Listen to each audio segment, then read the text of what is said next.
Welcome to Doctor Who Rewind, an unofficial and unprofessional rewatch podcast where I, Katie, and my friend Tyrese Hi.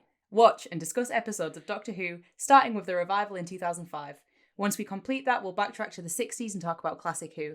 In between seasons, we'll discuss extended media, things like books, games, Big Finish audio adventures. You nailed that. Thanks. I really went into the zone for it. You really did. You went full presenter mode just now. There is a radio host inside me. Just screaming to get out. Yep. And I'm like, God damn, again? God damn. Thought I'd fix that leak. Ew. Yeah, sorry. Just as like a side note, we were talking about sexuality on Tuesday in our lecture. Oh yes. And our lecturer was like, you know, it's something you can. It's like an identity thing, but it's also, you know, it's a preference thing. And she failed to mention that sexuality is also something you can ooze. Yeah. And I was really annoyed. I was like, you can ooze this. Yeah, you shouldn't. You can ooze this. You can, but you shouldn't. Back in the cave. Talk about the ooze. Talk about the ood. Guest star. Special guest star. I'm going to be so hyper-focused on making this sound quality this time that I'm like, I'm right here with you. Don't worry, baby. It's all, I'm here. Okay? It's me and you. Along for the ride. It's just us now. Oh. So the Unquiet Dead. This is our third one. We've done 3 of these. Well, we will have done 3 of these. I've committed to this harder than I've committed to most of the things in my life now. Those on episode 3. We have 3 assessments that we need to be doing, and we are not. No. When's the deadline? Tomorrow at 4. That's not wrong for you. That's entirely correct. Oh God. Yeah. The Unquiet Dead. The Unquiet Dead. It's a good episode, I think. It is. What about you? I loved it.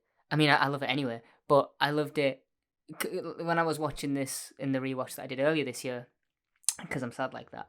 It was like a background thing. It was on, but I wasn't. Yeah. I was in and out. When I was paying attention, this episode's so good. I always think that this episode is very underrated. It's never really my is, one yeah. that I'm like picking out to watch for myself necessarily, but every time I do see it, I enjoy it. I'm also very surprised at how fast-paced this episode feels. Oh yeah, it flies by. It does not take up any time. Oh, not at all. It doesn't overstay either. It does not. It's a very nice little 45 minutes of Doctor Who. There was a thing. What was it? I had a thing. Oh yeah, Katie, I have a question. Yes, I have an answer. Yeah, you don't know my question yet. Then I don't know the answer yet. So, I've never seen an episode of What to Do in my entire life. I don't want to watch episodes 1, 2, or 3. I just want to go straight into 4. I don't care about episodes 1 and 2. So what? That's understandable. So I just like, could you just tell me what happens in the 3rd one so I can just watch the 4th one next week? Yeah, of course. Okay, so The Unquiet Dead aired on April 9th, 2005 to an audience of 8.86 million people, written by Mark Gatiss and directed by E. Roslin. Mr. Redpath, played by Hugh Reese, gets the surprise of his life when his late grandmother, played by Jennifer Hill, wakes from the dead in the Sneed and Company funeral parlour. She knocks him out and escapes onto the streets. Mr. Sneed, played by Alan David, and his servant Gwyneth, played by Eve Miles, go out to look for the woman at a Charles Dickens reading, where Dickens himself, played by Simon Callow, has grown tired, fearing he has seen all there is. Meanwhile, in the TARDIS, the Doctor, played again by Christopher Eccleston and Rose Tyler, Billy Piper, are having the first of many bumpy rides. The Doctor shoots for Naples in 1860 and misses, landing the pair instead in Cardiff, 1869, on Christmas Eve. Back at Dickens' show, Mrs. Redpath chooses the most opportune point to reveal her ghostly origin. She opens her mouth, letting out a blue gas that takes humanoid shapes and begins to create panic in the audience, which draws the Doctor and Rose, as well as Mr. Sneed and Gwyneth. In the confusion, Mr. Sneed and Gwyneth take Mrs. Redpath's body along with an unconscious Rose back to their parlour, leaving the Doctor and Charles Dickens to team up and hunt her down. Rose wakes up, locked in the room with the dead Mr. Redpath. The Doctor and Dickens arrive back in time to save Rose from the zombies. The Doctor realises that the problem is in the pipes once he sees the lights flickering. He manages to save Rose from the undead, but asks them first what they want. The Cardiff Rift, remember that one for later, is failing and the ghosts cannot be sustained. Once the whole gang is reunited, Rose gives Mr. Sneed a telling off for drugging her and leaving her with the zombies, with Sneed telling her that the reason he bought the house at such a low cost was because it was haunted. The Doctor tells him it isn't haunted. It's built on top of the rift, a crack in space-time, which explains how the not ghosts but aliens got in. The not ghosts are actually creatures from across the universe who are using the dead bodies to get around, an idea that really messes with Charles Dickens. Rose and Gwyneth share a sweet conversation as two regular girls, but Gwyneth sees the future in Rose's mind, mentioning the thing she has seen, the big bad wolf. The Doctor, who has been listening to their conversation, suggests a seance. Gwyneth summons the aliens known as the Gelth. They were left facing extinction after their physical bodies were destroyed in the Time War. The Gelth want the dead bodies of Earth to survive.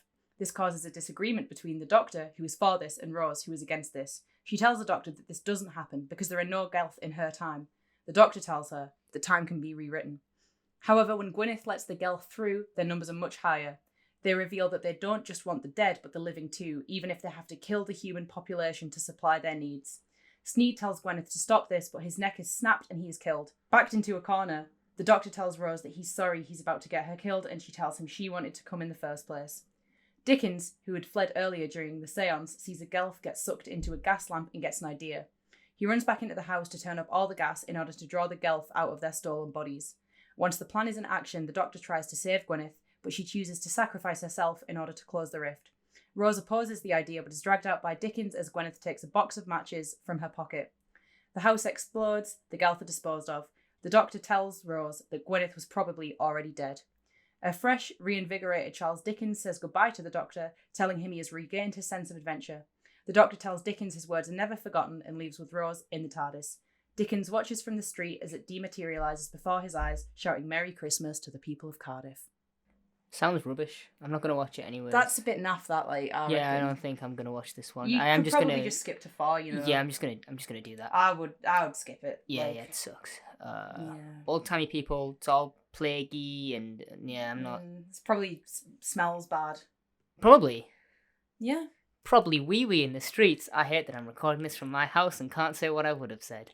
Probably wee-wee in the streets. Probably wee-wee in the streets. You got that one right. This is a safe for work episode. Crack it on in the car with your nana and... Only listen. for me. I'll out of respect, you know. Oh. I'll be respectful. Thank you. Yes. I need that. I'll say wee-wee as well. Thank you. Thank you. I don't feel like a... Even if you don't want me to. Yeah, Say wee-wee. yeah, please don't. Actually, I'd prefer it if you didn't. Why? So to discuss, I didn't get much down in the beginning of this episode. Why don't you, even after you've done all that reading, why don't you start us off? I will start us off by saying that Mrs. Redpath's kind of hot. The old lady? Yeah, when she's laid down, she's got her makeup done, she's got her hair done, she's dressed all fancy-like. And then, as soon as the Gelth pops out, she immediately becomes an old woman. Oh, she gets immediately haggard. She gets older, yeah, she really does. Like the skin of an old Bible. I always remember the opening scene where she's like walking down. She's like that's just rattling about. Yeah, like that's in my long-term memory. She buffs up as well. She smashes through that coffin to escape. Oh yeah, like she slams the side kicks of it apart. Yeah, Bram Stoker style, just like she's out of there. She like Sonic spins up into a ball and like and like she's gone. She's gone. The Gelth leaves her body. She drops rings. Then of course I think it's shortly after that. Obviously she goes missing, and we cut straight into the TARDIS, and Rose is like heavy flirting. Oh, like super duper flirting. I don't remember specifically what she says. But she's proper like, oh, so this is like, this is all happening. This is every day for like, you. Time goes away. This only ever happens once, but not you. You're here all the time. You can go gives him wherever you want. She gives him a little bit of eye contact, a little she does. cheeky She's smile. Like, I wouldn't have been surprised if she was like, I'm gonna bite my lip and smile in his direction. She's like, mm-hmm.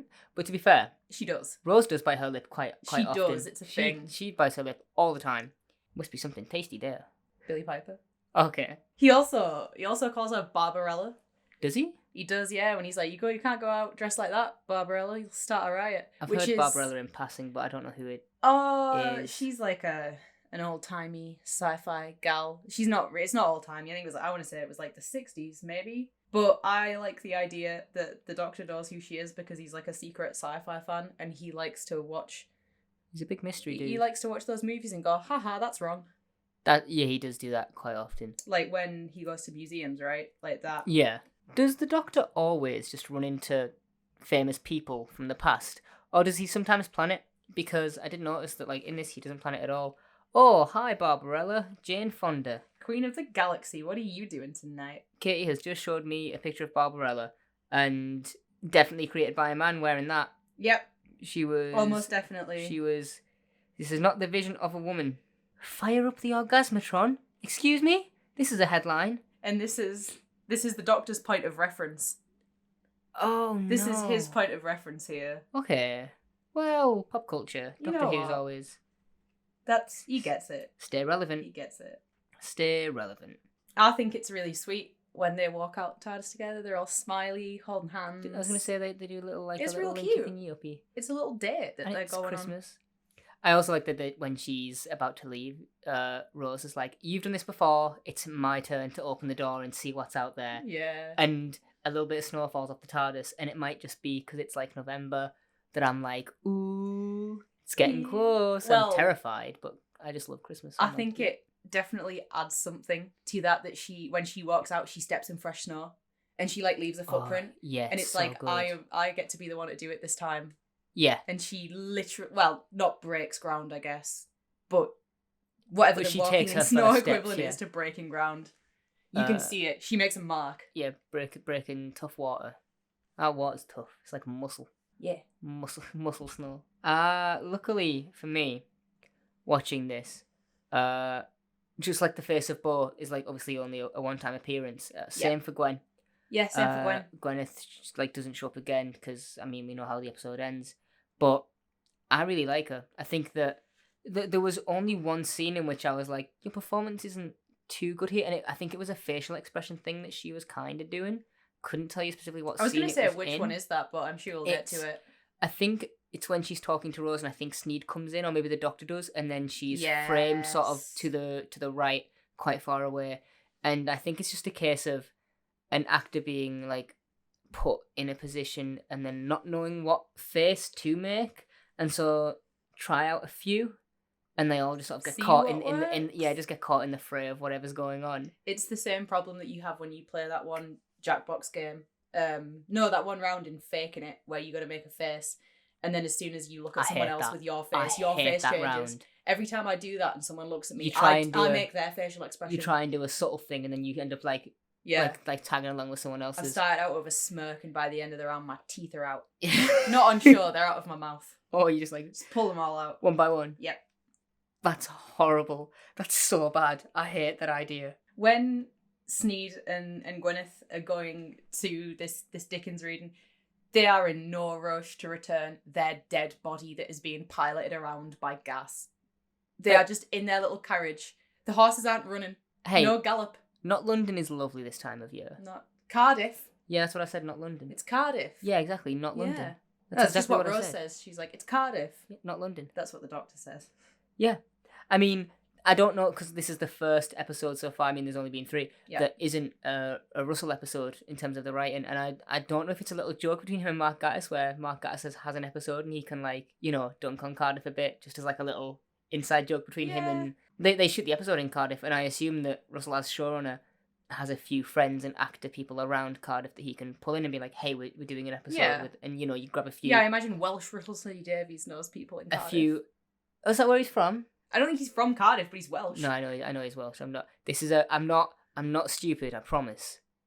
I'm daft. There's a difference. Aha, it's intentional. Yeah. I'm sure that the people in this episode are people that he either knows or he just wanted some, like, Welsh authenticity. He didn't want people coming in and being like, I'm just going to put on a Welsh accent, which is a really hard accent to do anyway. Yeah. There is something... I've known very few people in life who have been able to do a good Welsh accent. There is something rhythmic that I don't think everyone can pick up. It's almost singing in a way. It always has this bounce to it, and it's so good. I don't know it's if such you, a good I don't accent. know if you want to like call people out by name, and in case anyone ever listens to this, I'm not going to. But one of my friends who I met in college does a very good Welsh accent, and it used to proper tickle me when she did it. I can try and do it, but I'm not very good. I'm not going to try now. Do it live on it right now. He goes. Wow, that was amazing. Oh, wow, yeah. It's an odd thing to me that the Doctor is always one to be like, powers do not exist, or like, everything is explained by science. Yeah, there's no magic, there's just aliens. Wrong. the Doctor has a huge blind spot. He loves, and I mean loves, anything to do with psychic people and telepathy. He is all about brain powers, man. Yeah. Like, whenever someone's like, I can shoot fireballs from my hands, he's like, tell me more now. It must be a science. You must be wearing a special bracelet. And then someone's like, I can read your mind. He's like, nah, par for the course. Yeah. Sounds about right. I would expect nothing less. You must have sneezed real hard when you were a kid, and now you can just, you can just like, you sneezed real good, and you were just like, now I can hear everyone's thinking all around me all the time. And there are so many stupid people out there, and it's hurting me, Doctor. And the Doctor's like, now you know how I feel. I'm also really clever. Proper clever me. Proper clever me. Proper clever me.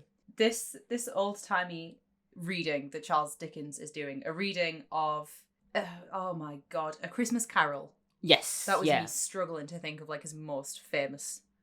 Yeah, the one, I mean, Oliver Twist and Great Expectations are up there, but I think A Christmas Carol is definitely the most adapted and... Yeah. He does a reading of this, and I really like the idea that this is like an old-timey concert. Like, this was the gig. It's a Saturday night. You get dressed up to go see Charles Dickens read, and he's doing his book, and then he's like, oh, like, guys, you open up that fucking pit, and then he's like, not a knocker, but Marley's face, and everyone in the crowd's like, whoa! And he's like, it looked like that dead lady in the audience. Maybe she was on the door. I love that he fully points her as well. He's like, it looks like her. Good. Imagine pointing at someone in the crowd just to be like, ugh. Yeah. Oh. What the hell? Like, imagine, like, obviously, she is an alien-possessed lady, and she is not okay. She's dead. But imagine being a fully conscious person. Aside from the corpse part. Imagine if we went to that comedy show a few weeks back, and he just pointed at someone in the audience and was like, ugh.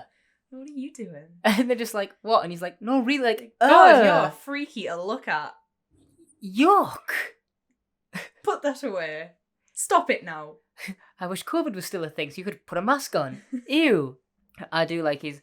Because no one's going to go and, like, heckle Charles Dickens. I would. You'd heckle Charles Dickens? I'd go. What would your heckle to Charles Dickens be? I really want to know. But it'd be something cutting. Oh, would it? It'd be deep. You're one of those people who goes out with, like, a list of heckles, just like, oh, that's a good one. I'm going to use that. God, I hope he says this thing so I can get into it. You prep some heckles a few hours before the show, and you're like, he's getting Everyone it else is, like... getting ready to go out, getting some drinks in him, and I'm sat there with like a notepad just furiously scribbling. I'm a funny woman, me. I'm so funny. I'm going to be the funniest audience member in that room. Gotta work so hard for it. I also, because this is the first time that we do properly see the Gelth effects, I think they hold up really well. That's what I've actually said. I think that apart from one bit later on, I think that the CGI in this episode might be the best it's been so far this season, not just like ever. I was just trying to think of the part of the episode that you think it's bad at, and then I realised I know exactly where it is. Yes. There's no mistaking where the bad CG part of this episode comes in. But this does look really good for 2005. It's like a sparing use, though, isn't it? It's like it's more of an effect, I guess, than like a full CGI creature that they create with the Gelth. Oh yeah, it's like a misty simulation type thing that's going on in the shape of a person, and so I guess you don't have to like render a full person. You can just do the edge. If I was on dating apps, that is what I would have as my little bio. I'm a mist simulation. Yeah, mist simulation of a person. See, I am on dating apps and... Change it right now. No. My bio is not good. It's fine.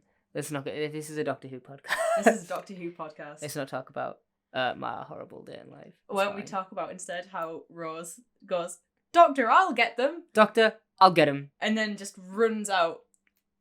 It gave me the same vibe as, I don't know if you've seen the Gary Sinise and John Malkovich of Mice and Men movie, but the bit that always sticks in my head is just when Gary Sinise goes, "Get him, Lenny!" And that's all I can think of. If I watched it in school, maybe. I don't think I've ever seen it for my spare time. It's a good adaptation, but just her reaction of, "I'll get him, Doctor," or "Doctor, I'll get," whichever order she says that in, but it's so good. Her just being like, "I've been on one trip with you, I can handle this." Or, I mean, we might have had more trips. The TARDIS at the beginning, I just want to backtrack a little bit. Of course. Extremely green. Super green, yeah. Like, that green glow comes back... Age of Steel, Rise of the Cybermen. That green glow, but that's when that's when his, like, house lights off. And, in the venue. And the ambience. TARDIS ambience. Oh. The ambience. It's all about setting a mood. Doctor Who is less about a plot, more just about the vibes. Do you want to go tell that to the head writer at Doctor Who and be like, Yeah. thanks for the vibe? I mean, the plot was there too, I guess, but... I'll go to Chris Chibnall's house myself and I'll go, thanks for the vibe. And then I'll pull out my notebook of heckles that I've pre-prepared for the situation. Yeah, no one's buying tickets to a Chibnall reading. What you mean? You know what I mean. What you mean? You know what I mean. He's like, I'm going to do all 6 episodes of Flux back to back and do all the voices. I'm going to play every character. Oh no, that'd be horrible. I would so do that. Like, just on my own. Yeah. Just because I'm sad. I'd be like, yeah, I'll just go, I'll be the voices, I'll be everyone. And then I would go on stage with all the scripts and I would just burn them and do a big wee-wee on them to put it out. That's all I'm going to do. Yep. That's all you need to do. And then I'm going to tell the audience to flux off.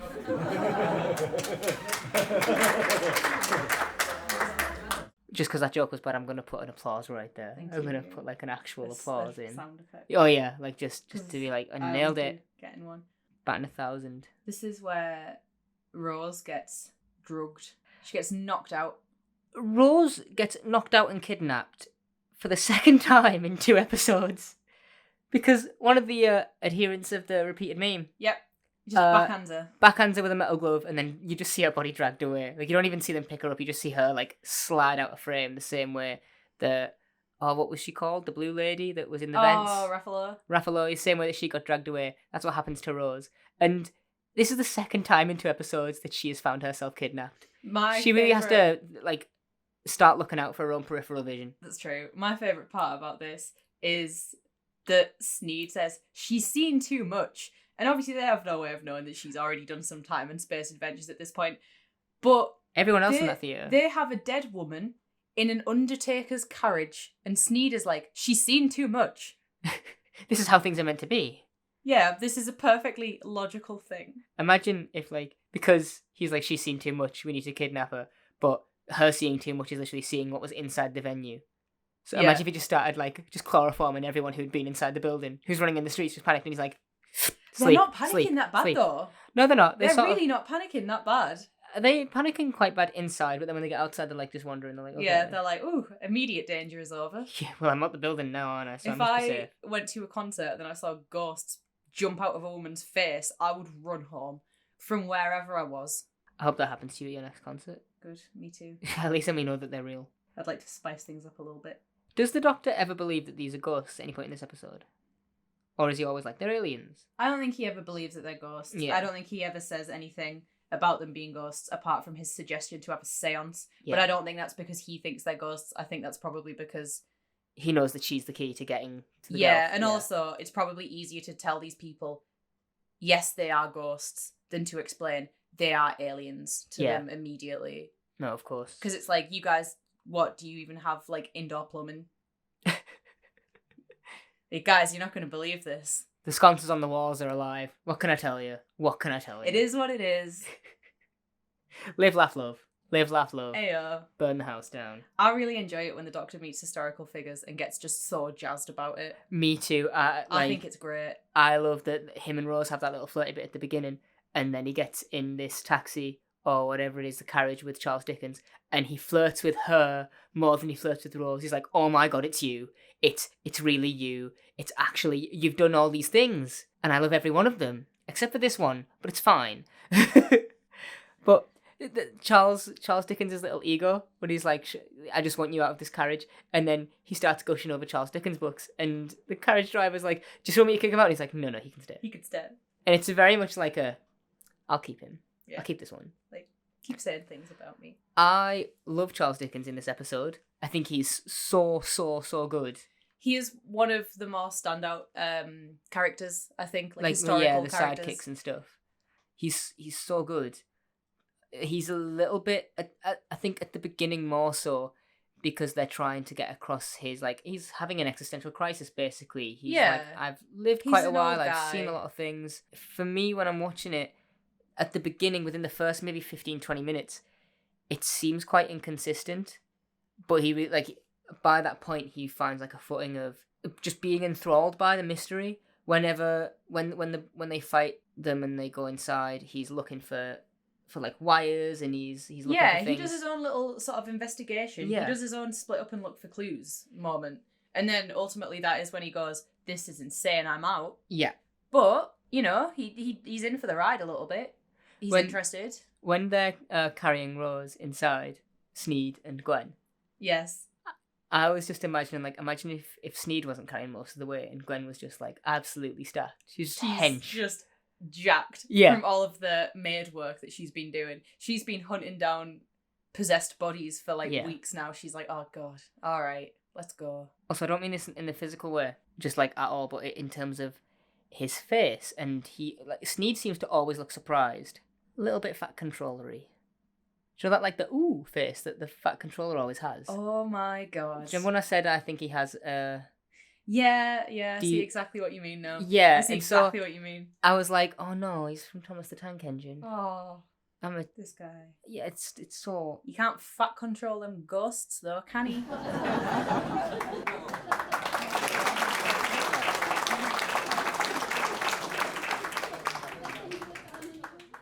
That's one each. That's one all for bad jokes. All right, that's one all. Go.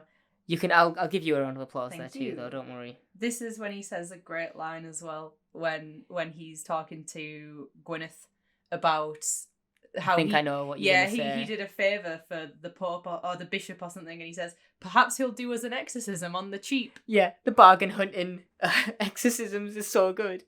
Imagine being like, oh, I need an exorcism. I was like, oh, well, we need you. Like, obviously you need to pay, and he's like, do you do mate rate? Yeah. Do you mate rate on exorcisms? The priest turns up. He's like, sorry guys, holy water's extra. But if you let me take pictures, I will give you some holy water on the house, and I'll even bless the house afterwards. They're like, why do you want to take some pictures? And he's like, don't worry about it. What's a picture? Nothing. What's that you have? Nothing. It's not a camera. Like, a camera? Let me paint Nothing. some portraits. I don't know. That was not far back in time, right? No, they had cameras. Yeah, of course. He pulls out the whole booth over the head and the little light bar thing, and it just one ghost. See, like, don't know why it would sound like that, and at the absolute charlatan. The part of this that I don't know if it actually does have any, but Halloween influences. The way that these guys sit up. There's sometimes like a weird synthy piano type thing going on. They do a Michael Myers. And I think that these guys feel a bit Michael Myers-y, but only when they sit up, and there's not too many action scenes in this episode. I'm just now realising this. There's like maybe 2 or 3 max. I mean, the carriage chase back to the funeral parlour, it feels like it counts on a technicality because it is basically a car chase, but it's not shot like an action scene. It's a car chase on a low trot.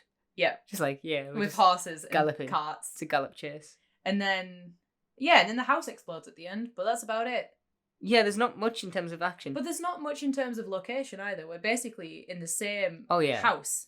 Apart from the few little, like, there's like 2 or deviances. 3. Yeah. It's basically all just in the funeral parlour, so. This is really good execution of a bunch of really good ideas. Just simple and classic. Haunted house, but it's haunted by aliens. I'm just going to gush over this episode. I don't even care. No negatives. It's all good. No negatives. I was going to say, what if you're being up with negatives right now, then that's going to make me look terrible. Like, so anyway, here's a critical analysis. Rose calls Mr. Sneed out later, and the doctor is absolutely beaming about it. Yes. He stood grinning like a madman. I want to go back one moment to just before then. Yes. When the zombies, and I'm just going to call them zombies because that's what they are to me, are like grappling Rose, the doctor just walks in and grabs her arm. They let go of her so easily. Like, they're just like, oh yeah, you can have her. And the doctor's like, I think you'll find this is my dance. And then he grabs Rose, and she's like, who's your friend? He's like, Charles Dickens. And she's just like, yeah, probably, just the way you are. And then he just has a conversation with zombies. Not one part of the doctor is just like, you're actually like undead people. He's so happy to just be talking and figuring things out. But he just has a nice conversation with the zombies, and then they both scream and fall and die. Yep. Absolutely crumble. And then Rose, just cuts to Rose kicking off, and this is clearly a rant that was well received, because Rose does this a few times. This little back. I know that we've seen her have an argument with the Doctor last episode, which was good, but she gets a good few kickoffs. She does. Compared to, a lot of the companions do now, I'm thinking about it, but not all of them. Some of them, it does die down a bit. Yeah. Good, all the time with Donna. All the time. She's got that spirit, hasn't she? Donna non-stop. There's a little moment here when Gwyneth is in what I assume is a parlour, making everyone tea, and she gives the doctor a cup of tea, and she says, 2 sugars, just how you like it. And he looks at her so confused. He's like, Yeah. huh? She just knows. Yeah. She just knows how he likes his tea already. Oh, that'd be a great superpower. Like something really, like a really subtle superpower that you can That's kind of specific. That's like specific to each person, where it's like they wouldn't, if you were like, I have a superpower, they wouldn't believe you. They would just think you're really good at guessing, but you could be like, and I will never get it wrong. Yeah. Just I will always never, make ever. you. I'll always That'd be bring you so good. The perfect cup of tea every time. Yeah. Oh, hell Oh. yeah. Is Gwyneth available on Uber Eats? Yeah, it'd be the same shade as Handy Manny's hand. It'd be, the best cuppa. Just the best. I want a brew now. I wonder if I'd feel more sophisticated doing this podcast with a cup of tea next to me rather than a glass of Pepsi Max not sponsored. I would feel less sophisticated. You know, I'd be so okay if Pepsi Max was like, I'll sponsor this podcast. I'd be like, that's the only place. I'd be like, yes, please sponsor this. If Pepsi Max sponsors this podcast, I don't know what I will do because I don't know something insane enough. Would you eat a shoe? No, I'm full. No, but like, not right now, but like if Pepsi Max, right, save the day. No more if Pepsi Max was like, hey, we'll sponsor this podcast, this stupid little Doctor Who podcast, would you eat a shoe? You get to pick the type of shoe. Croc. You'd eat a Croc. Yeah. I'm leaving this in. Good. Charles Dickens is like, have I wasted my time? Once he finds out about all this, he goes, have I wasted my time? You've just played out a sold out show, sir. Yeah, but he's referring to the material world, isn't he? He's like, have I wasted my time, like, doing writing. Not doing writing, but looking at the non-spiritual side of things, which is a cool topic to bring up. Like, the fact that I don't think anyone, at least in my life in 2005, was like a super spiritual, meditating and all this stuff. It would entirely rock my shit as well if I just saw ghosts one day and then someone went, they're aliens actually. I'd be like, whoa. Because if you saw a ghost and someone was like, no, that's an alien, there is no way you could be like, that ghost was an alien. You sound crazy. You've just seen a ghost. And for all you know, you didn't believe in ghosts a minute ago. And now you're denying aliens. Yeah. And you don't really have a leg to stand on because a minute ago, you didn't even believe in the first one that you've now seen it. Yeah. How do you know? You just got your mind entirely blown for you in one short sentence. Yeah. I've just confused myself now. When Rose is talking about Sneed cupping a feel, this is the second time this season she has used the word swanning. It is, yeah. And I hope it like stays. I like it, the idea that she just, it's not like a person who's writing the script, it's just these are things that she says, because how many times do we repeat the same thing? Yeah, I've never even noticed that she said this until we made a big deal about him swanning off in the first episode. Yeah, And now the doctor spit some bars and now I can't stop hearing the word swanning off. Swanning? I'm going to start saying it in my real life as well, and I'm not going to figure out when I am and I'm not hearing it anymore, which is terrible. Charles in this scene leaves without saying anything. Yeah, he just dips. He's like, bye. That's enough. Bye. I'm gonna go rob the dead. And he just goes grave robbing in the other room. He's looking for pennies and trinkets and shiny things like a magpie. He's just magpieing around the morgue in Wales in 1869. 1869. He hasn't sold enough books. He has to rob the dead. You get your kicks where you can, though. Charlie boy, yeah. What a guy. Shy kids don't get sweets. Especially if you don't pocket them from the dead. Another thing that I do enjoy when he is doing his little grave robber thing, that he just turns into Sherlock Dickens, and that's I want to. Does he Sherlock Dickens? Yeah, like he hasn't got. The Doctor could be his Watson. Imagine a whole season of like the two of them. Yeah, it's Sherlock just Dickens. Doing mysteries. It's Sherlock Dickens and Doctor.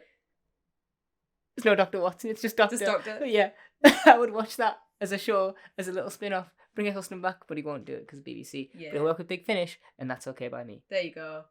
Big Finish. I know that they're really, going through everyone. So there you go. That's a spin-off I don't think you've done yet. Even the dead ones. Jot that down. The Doctor apologises to Charles Dickens for telling him to shut up. He does. That's really nice. Yeah.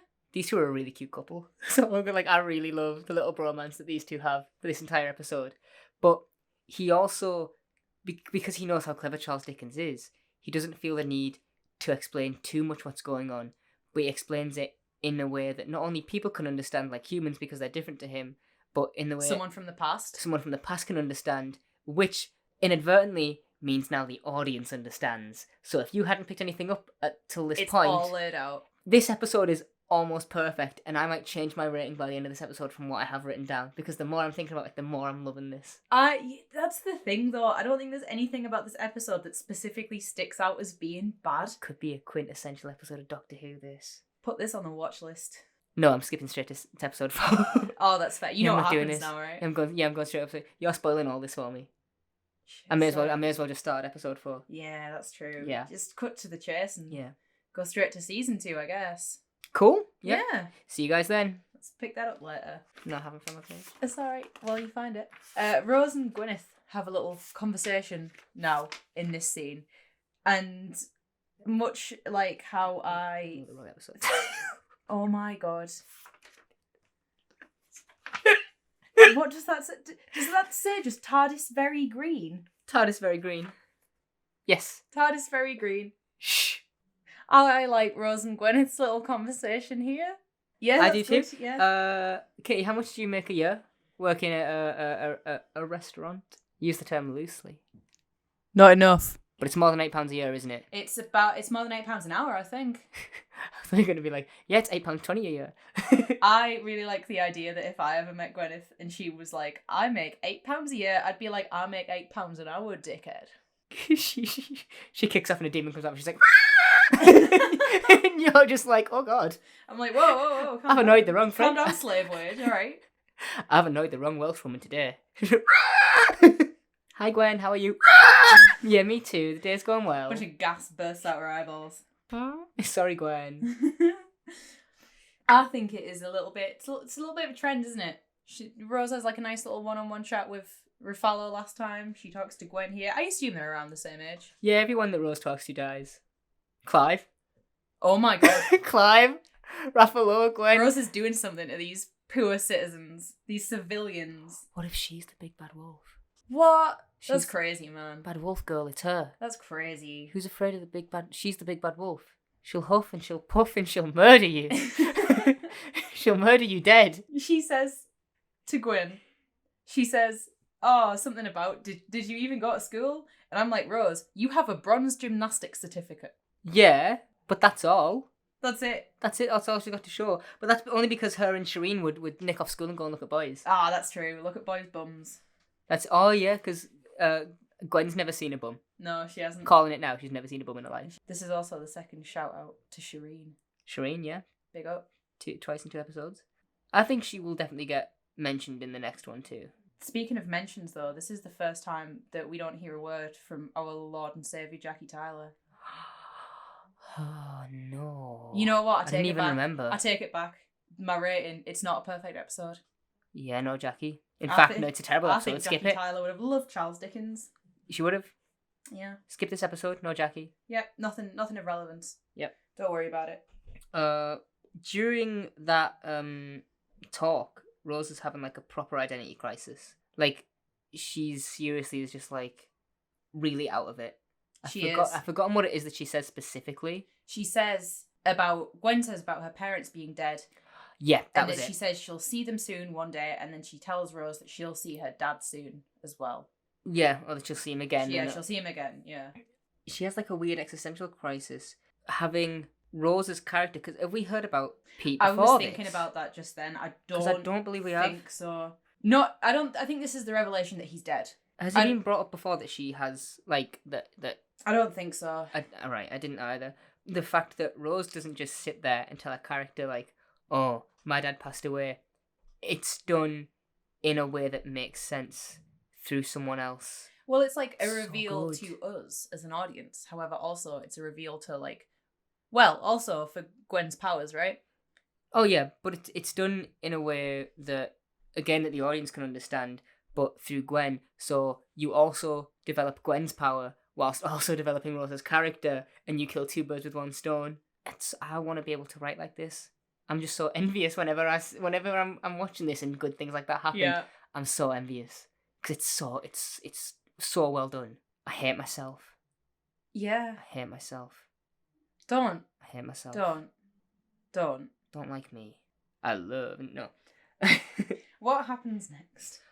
Gwen, I think it's at the seance, Says down in Boomtown. Yeah, she does. Is that just another phrase for Cardiff? I googled it and it didn't say anything on there, so I don't think so, unless it's like, like a local thing. What does Boomtown mean? A boomtown is a community that undergoes sudden and rapid population economic growth, or that started from scratch. Oh. A town that booms. Yeah. That sounds like such a dickhead way to say it, but I suppose that is literally what it is. Like, that's... Yeah, it's like a baby boomer. just The baby accurate. boom, I guess. Are we just stupid because we couldn't put two and two together, even though it's literally used in the phrase baby boom? Yes. Oh, we're doing well. It's the town that throws you off. Yeah. When they do the seance, the Doctor makes a terrible dad joke. He says he loves a happy medium. The Ninth Doctor does enjoy a bit of a dad joke, though. Well, I mean, he used to be a granddad. I doesn't bring that up in really this one. specifically remember one from later in the season that he says as well. Somebody's like, I could have 2 words or no word. No.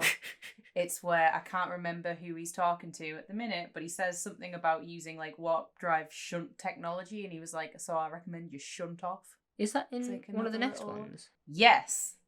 No, it definitely is. It is. It definitely yeah, is. it is actually. It's in the second part, Yep, isn't it? it is. Yep. I knew about that. Haha. We're both clever again. Hell yeah. Because the Doctor's never been one to believe in ghosts, then he's like, we're going to actually do a whole spiritual seance thing. He's always like, this is a science I like to thing. think that he kind of just did it for the drama, though. Like, somewhere in the Doctor, he's like, I've been to a seance recently. Let's do one. He's got like a big thing for aesthetics. He's like, let's light a few candles. You know, and sit like in the dark. when you recommend something to a friend because you want to do it. Like this. Yeah. Like this whole thing. Yeah. All you had to do was drink the right amount. Now we're here. The right amount. It was definitely the wrong amount. There's the left amount. Alright, bye. See you later. No applause on that one. Fortunately, I think we might have to cancel the show for episode 3. I'm surprised if number 1 comes out. I could just stop that now. Just scrap it. Scrap it all. Stupid idea. Comes out in less than 2 weeks. Hey, let's go. Terrifying. Behind the scenes look into the schedule. That's true, yeah. No one really... we haven't mentioned it. Talk about the Time War. The Gelth. Yeah. Bring up the Time War. Yeah, talk about the Time War. Is the Time War something that they actually experienced, or didn't they telepathically steal it from the Doctor? They say something about the higher beings, and something about... And not taking notice of them because they were just like, basically, essentially like collateral damage. They say, we are so few, the last of our kind, we face extinction. The Doctor asks what happened. The Gelth say, once we had a physical form like you, but then the war came. The Dickens. What, the Dickens? Charles Dickens says, what war? The Gelth say, the Time War, the whole universe convulsed, the Time War raged. Invisible to smaller species, but devastating to higher forms, our bodies wasted away. We're trapped in this gaseous state.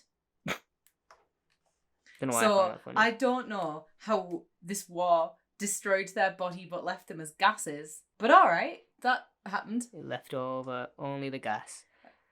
But We'll file that under don't think about it too hard. it might be another episode or another thing. No, it is.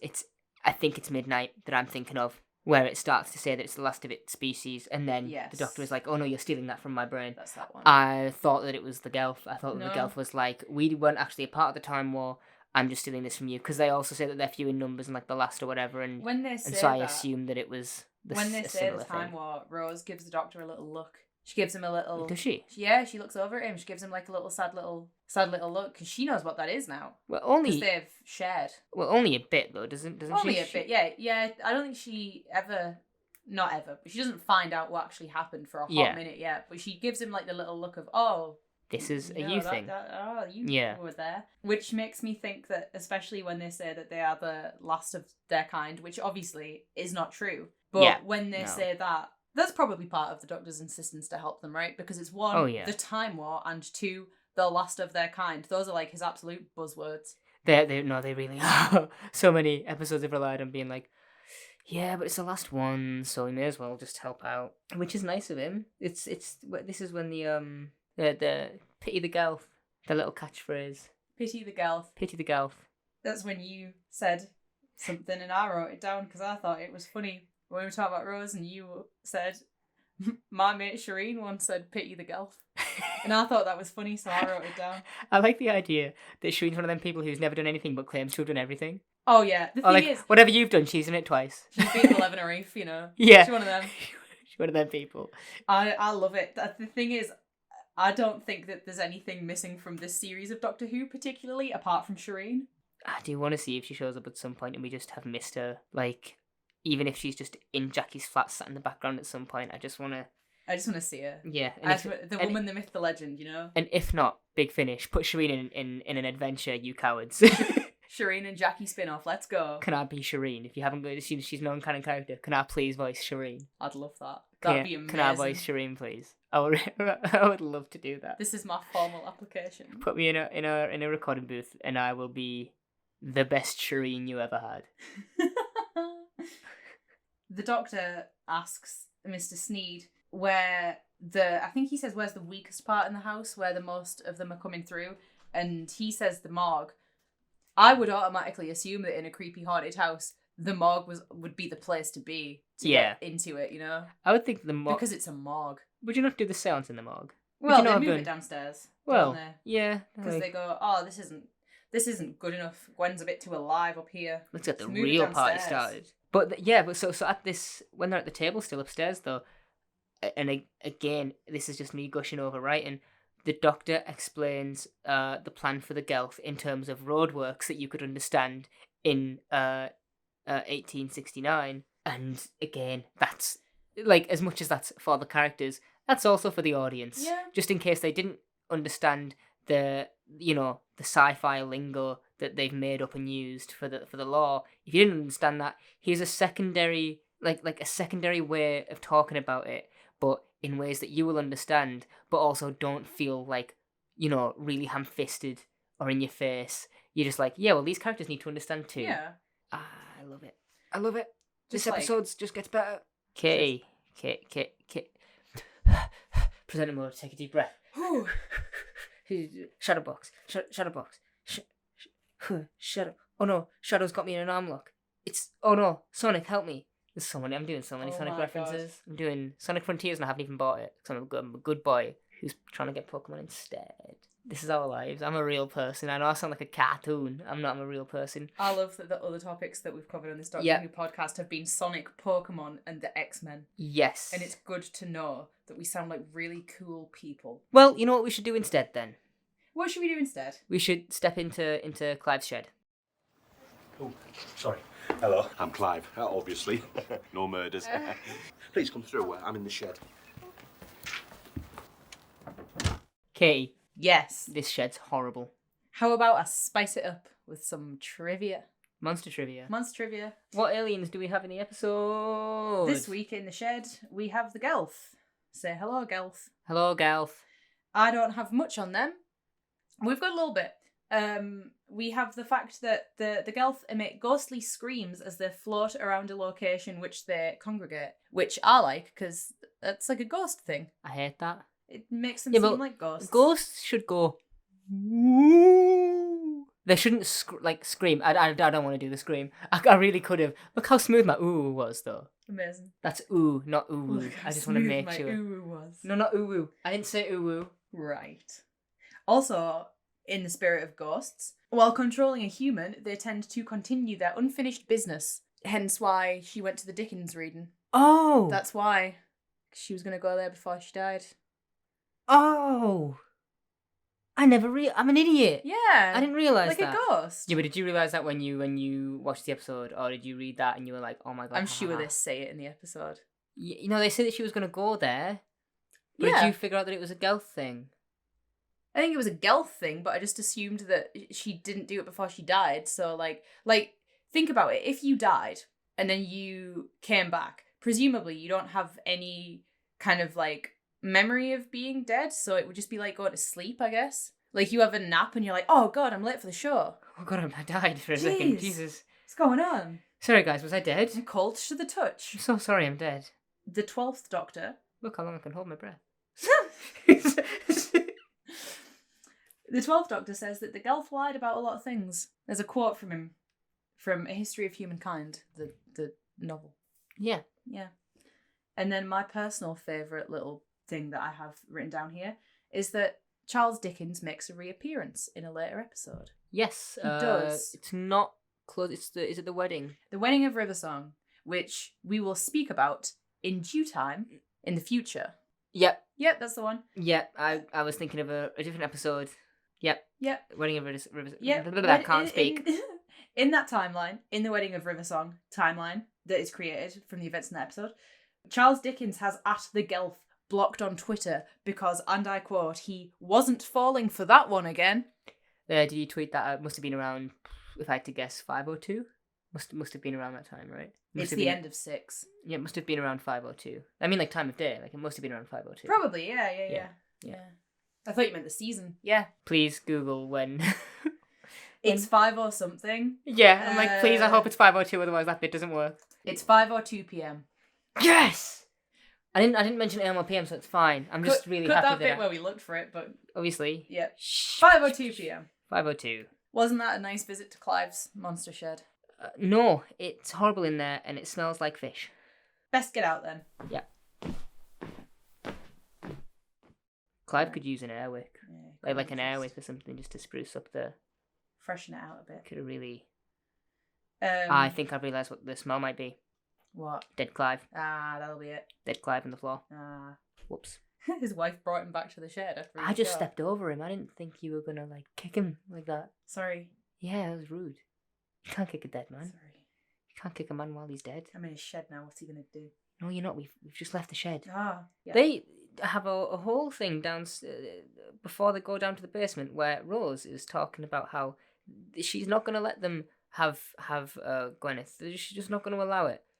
And the doctor is making this decision for her. And it's odd because I don't know specifically in too many other episodes because it doesn't come up too often. But there is one that I can think of, which is a very controversial episode, where the doctor doesn't make choices for human beings, like on their behalf. Yes. I understand in this case they are dead people. That's true. And also, he does not expect what happens. Oh, not at all. Yeah, no, he's just trying to do like a nice favour, and then they kind of take advantage of that a little bit. Whoops. Oopsie daisy. Rift open. The actual set for is it the morgue? Yes. Terrifying.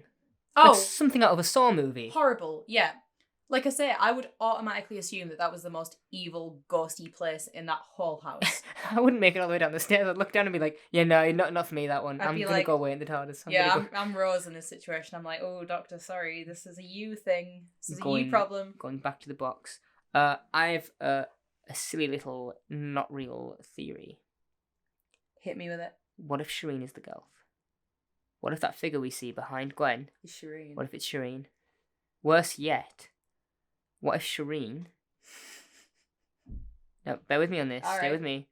What if Shireen is a future incarnation?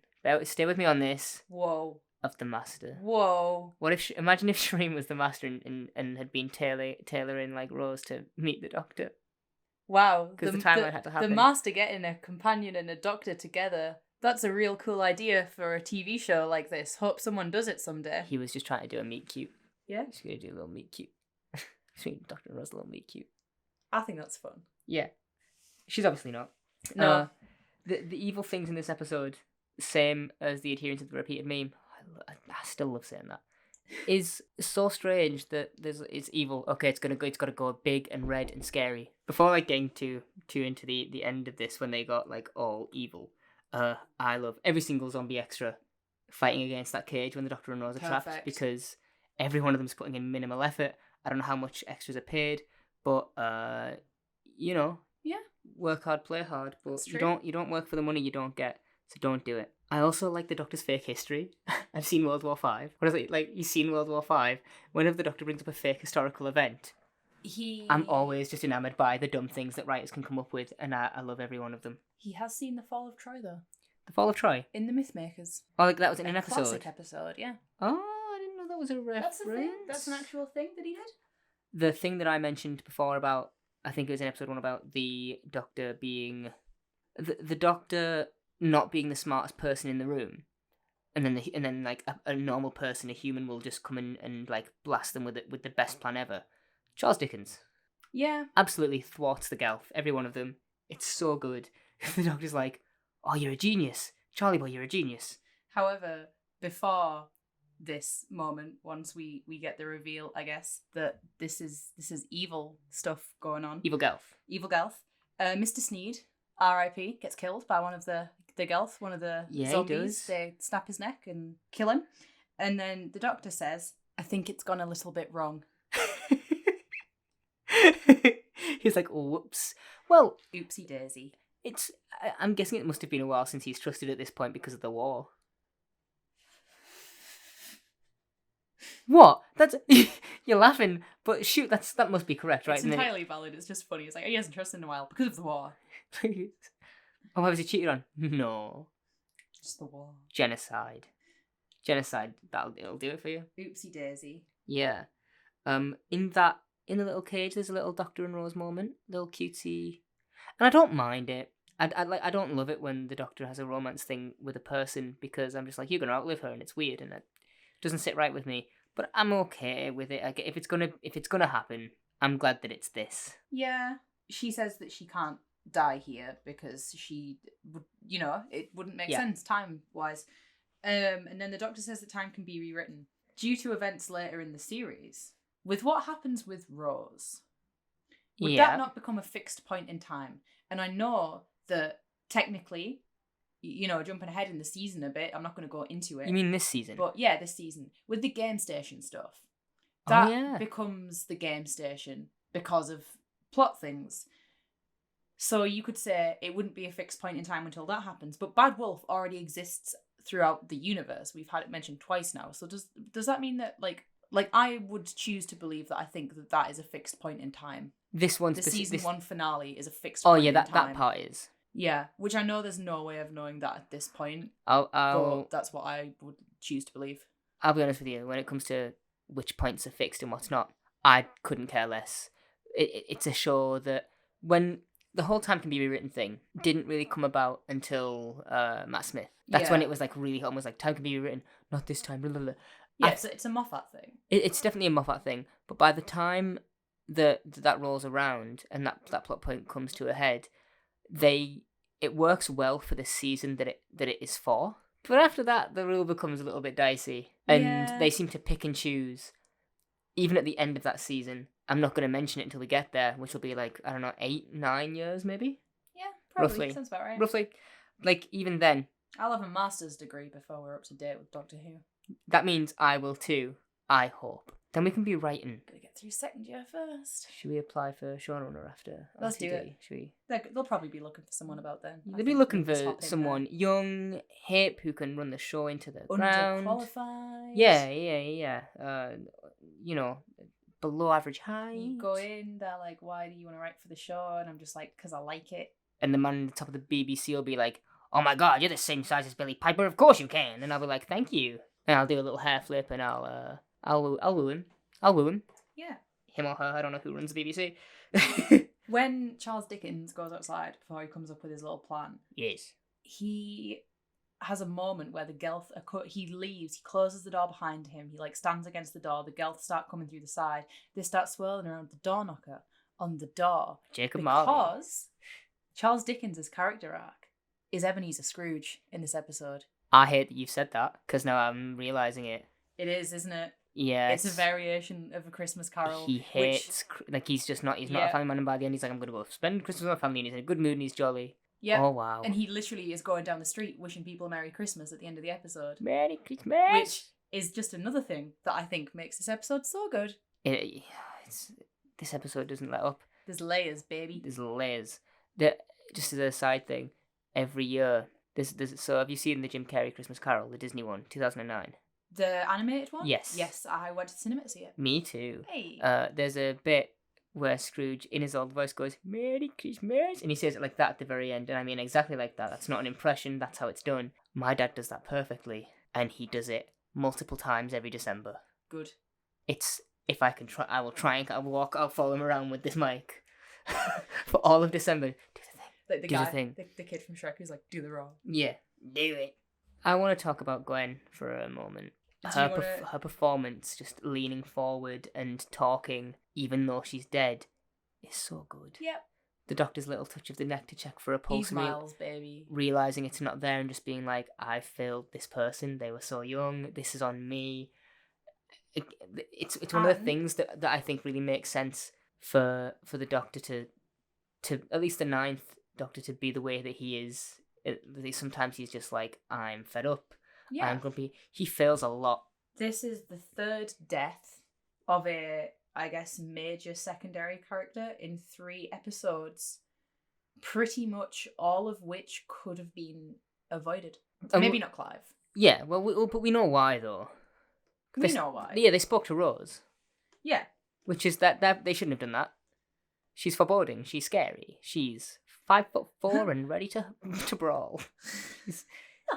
She's 5'4" and she will punch an alien in the head. 5 feet of pure unemployed hate. Yeah. She'll do her gymnastics on She you. will. Watch out. She'll hurt. She'll hurt a person. But this is and I didn't, because I'm good.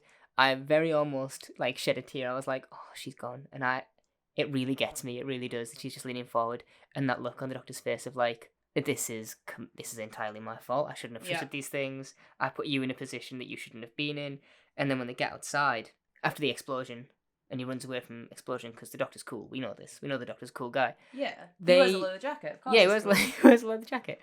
But the fire. Oh my, the fire. The fire does not look good. The fire is one of the things in this episode that looks just there didn't. It's not that it looks bad. There's it just a criticism. Did Bad not fire age. effects and no Jackie Tyler. Did not age super well, but it's fine. Then Rose talks about how Gwen saved the world and no one will ever know. Yeah. It made me realise that one of the things I do like about this show a lot of the time is that they often, or at least Russell does, focus on making the quote unquote the small guys, the heroes. The normal people. Yeah, they are the heroes quite often. And it's the same with Gwen. She's so nice, she's down to earth, and I know that they did this on purpose to even give her a little crush so you can be like, oh my god, she's so wholesome. It's when you see that scene and she is talking about the butcher's boy who she's got a little thing for. Yeah. It's kind of like, it's sad. It's what we were saying before about how like Russell T Davies brings things back to earth, to a sort of ground level. Like she's got an aspiration now. She's got like a thing that she wants to do. Yeah. She's got something that you, at least as a viewer, are like, there is something for her in her future. It's not just going to be £8 a year and death. Yeah. Like she's got a little bit of happiness waiting there for her. Thanks, Russell, for ripping my heart out, stomping on it, and then doing a big wee on it. Doing a big wee. A big Russell Wee Davis. Dropping trow and weeing on my heart. I'll show you someday, Russell. I love Russell T Davies. It's just as a caveat, just in case. Charles Dickens, now he's going to get out there. He's going to write his books again. He's going to write about Edwin Drood and the Blue Elementals. Is he? That's what he says, yeah. Yeah, well. Yeah, that's the name of the book. Be a shame if something were to happen first, like he were to die within the year. Do you know what happens? Do you know what Rose says upon that revelation? The Doctor says that, he's going to die soon. And Rose says, oh no, he was so nice. Well, I mean, yeah, but she doesn't say it like that, does she? She puts, she says it nicely. She's not like, oh no. He was so nice. Him, I like that he turns into, like, he goes into idle animation on the TARDIS screen. He stood outside waiting on the screen. Like, imagine if he was just T-posing. Like, Charles Dickens is T-posing outside your magic box. Like when video games don't render stuff that you're not looking at. Yeah, he's like 4 polygons. He goes through popping. He's like a Pokemon Sword and Shield NPC, just pops in out of nowhere whenever the TARDIS loads in. His final question is so wholesome too, and he's like, do they remember me? Like, how long do my books last? And he's like, forever. Like, they never go away. And I'm like, just get together. Oh my god, just kiss already. Dr. Charles. Come on. I do think that their sexual chemistry is better than the Doctor and Rose's by miles. The duo that we need, but we do not deserve. No, not at all. Not at all. I think Dickens has a spooky walk. That's my last thing. As he walks off and he's all happy, he's like got an evil laugh and spooky walk. Thinks he's Vincent Price. He's not Vincent Price. No one's Vincent Price No. except Vincent Price. Yeah. Great. Okay, what would you rate this episode? I would rate this episode a 5. See, I'm gonna up mine because I had 4.5, but I do want it to be a It's a 5. 5. Now that I've It's a discussed 5. it and realised that if this episode was like Have My Babies, I would be like, I'll have 45 minutes of them. I will Yeah. do it. It's so good. I didn't realise how good this episode was, even though I've seen it like 18 times. Yeah.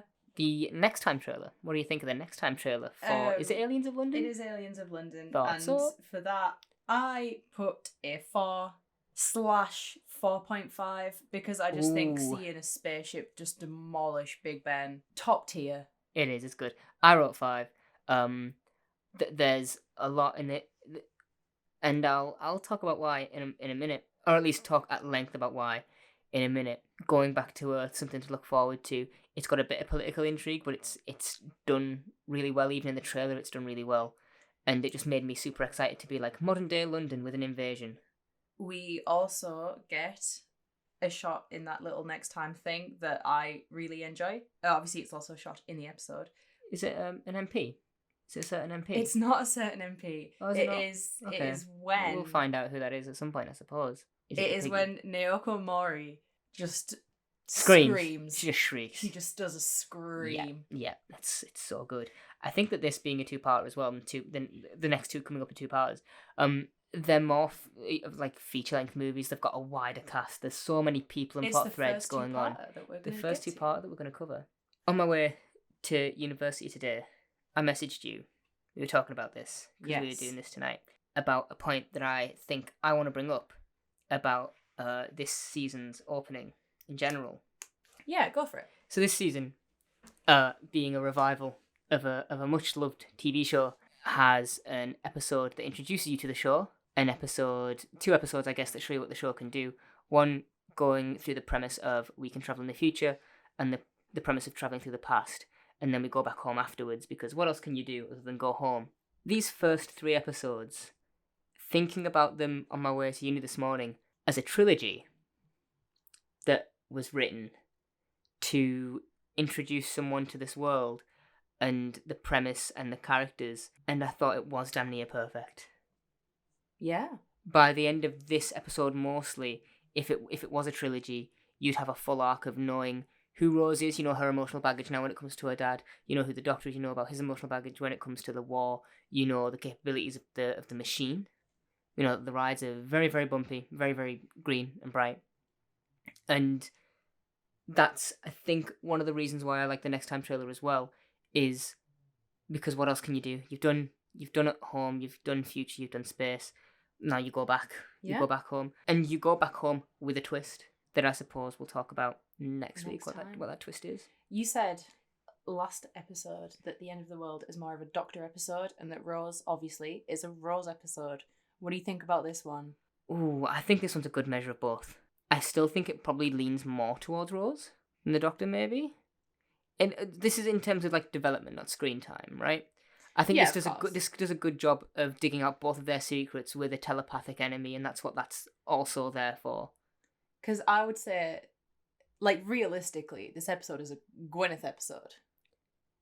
Oh yeah, like However, yes, yeah, as a sidekick and stuff. Yeah. However, I would definitely say this to me feels more like a Doctor episode because of his relation with Charles Dickens. Yeah, no, I agree. It feels split between the two of them, but I feel like definitely the Doctor is like... I think the line is much closer Yeah, with this one it is. to them both. I mean, Rose getting knocked out again and her little rant, it does a lot for both of them. But no arms come off in this episode. No arms come off in this episode. Oh yeah. So everyone got to... Which... What if Charles Dickens ripped an arm off one of the dead people when he was grave robbing? You have like dead people in this episode. Yeah. This could absolutely have been a thing that they got in there as well. The name's Sherlock Dickens, grave robber. Here's my card. I'm doing a reading this evening. After grave robbing. Mr. Smith, I need you. Beep, beep, beep, beep, beep. So, Through and through. this is Matt Gattis' first episode of Doctor Who. That's correct, yeah. I know Another first. I It's the noticed. First appearance of the Rift. I say appearance of the Yeah, Rift. yeah. The like, first, the first time it's Rift mentioned. moment. Mark Gatiss says the script for this episode was originally much darker, but Russell T Davies wanted to make it more of a romp. Sounds That's like him. That's a quote. Sounds like something he would do. Yeah, he does love a romp, doesn't he? Mm-hmm. According to Mark Gatiss on this story's commentary, there was originally going to be a scene where the Doctor was mistaken for Sneed's new cleaner, where someone says to him, "I thought you'd be a woman," and the Doctor says, "No, not yet." I like that. That's That'd be a good line. That would have been a good. Did you say that's a deleted scene or a deleted part of the script? It just says there was going to be a scene, so I guess it's a deleted part of the script. I guess it wasn't shot. Yeah. That's so good. Another thing that was so good, David Tennant was gonna play Mr. Sneed. He was originally in mind for the character because they wanted to make him younger. Okay. Imagine that. I don't want to imagine that. No. Wait. Oh no, they hadn't cast him. So was season 1 shot? I need to find out when David Tennant was cast because I keep forgetting that. Like whilst watching this, even when it aired, people still knew that Tennant was coming. They knew that before episode 1 came out, it was public news that Eccleston was only in 1 season and that Tennant was not sticking around One for of the Doctor role. Who's notoriously poor kept secrets. Yeah. Well, I enjoy the poorly kept secrets. Not that I enjoy a leak or anything like that. I just enjoy the speculation and the conversations about it. Yeah. There was some deleted scenes from this episode too. When Rose was going to step out of the TARDIS, we were going to have a bunch of snow blow in, which was cut for budget reasons. Yeah, you don't want all that snow in there. There was also supposed to be a carriage crash, which was cut for Wow. budget reasons. Jesus. And then maybe my favourite one, which was cut because it broke the pacing, apparently. It interrupted the story. But when Rose talks about history being altered, the Doctor would take her to 2005 to a Gelth-infested world. Yeah, but they sort of trap them, don't they, so that they can't get out of that. And I mean, I don't like that. Yeah. Sort of like in theory or in practice, I don't think. I think that's like, it's like just not a fun moment. I don't feel think like it's necessary. It in terms of like the time travel and fixed point stuff, is there not a rule where it's like once you view it, it's a fixed point? It happens in Angels Take Manhattan. That's what I'm thinking. That's what. Where they say the TARDIS can't go back to a place it's already been or something. No. There is a part where a character, and I don't want to say who, just in case, where the story of the episode is in a book. Yes. And the companions get told, do not read further into the book. Once you read it, it has to happen. It has to happen. So once, I assume that's the same rule with once you see something as well. Like if you go to the future and you see a Gelth infested 2005, that means you have to fail. You now have to fail. I love the idea that every book I have ever read has just a bunch of words just moving around on the pages, and then when I turn the page, they're like, "Quick, get in line," and then that's just how the plot goes for the rest of it. Quick, she interpreted us differently. They're just all like, they all just like packing together, words changing pages to make sure they're in the right place, just shuffling about all nervous like the army men from Toy Story. And then the final point is final bit of trivia. Eve Miles wanted to audition for this show because Christopher Eccleston's one of her favourite actors, apparently, and she didn't think that she got the role because she showed up to the audition wearing a t-shirt of 2 naked women kissing under the slogan, "I support nudist colonies." That's probably the only reason. Even if our audition was bad. RTD would be like, yes, of course, yeah. In the bag, you nailed it. That's not what Russell T Davies sounds like at all. Russell T Davies, are you in the room? Mr. Smith at ease. Beep, beep, beep, beep, beep. Is that everything you have to say about The Unquiet Dead? I think that's everything I have to say about The Unquiet Dead. I have to cut. Oh God. This one's going to be a nightmare. This is going to be difficult and long and stupid. And if anyone's listened to this, hi. Good luck at it in this one. Thank you. I'm going to need it. We'll see you next week. Aliens of London. Let's go. Bye. Bye.